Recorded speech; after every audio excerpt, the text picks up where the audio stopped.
ప్రకాశం జిల్లా అద్దంకి నియోజకవర్గంలో అభివృద్ధి కార్యక్రమాలకు మంత్రి గొట్టిపాటి రవికుమార్ శ్రీకారం చుట్టారు.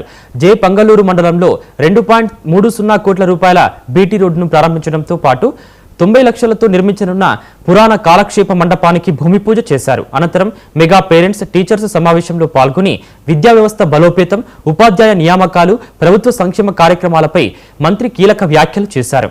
అలాగే విద్యార్థులకు ఉచిత సైకిళ్లను పంపిణీ చేసి ప్రభుత్వ ఉద్యోగాల పేరుతో మోసాలకు పాల్పడే దళారులను నమ్మవద్దని హెచ్చరించారు.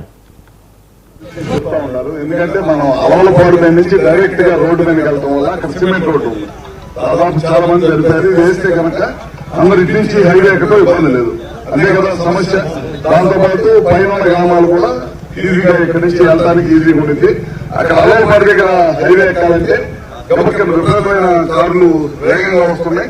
మనం వెళ్ళేటప్పుడు యాక్సిడెంట్లు జరుగుతున్నాయనే ఉద్దేశంతో రోడ్ డిపార్ట్మెంట్ అనుకున్నాను.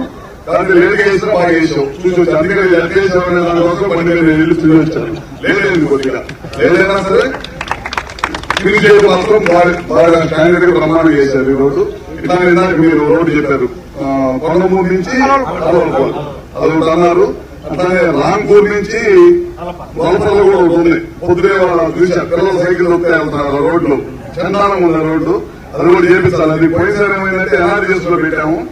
ఎన్ఆర్జీఎస్ లో పెట్టడం వల్ల వేరే దాంట్లో పెడుతుంది. అలాగే ఎన్ఆర్జీఎస్ లో కవర్ ఉన్నాయి. దాని మీద ఎన్నిసార్లు పెట్టే అనుకొస్తుంది.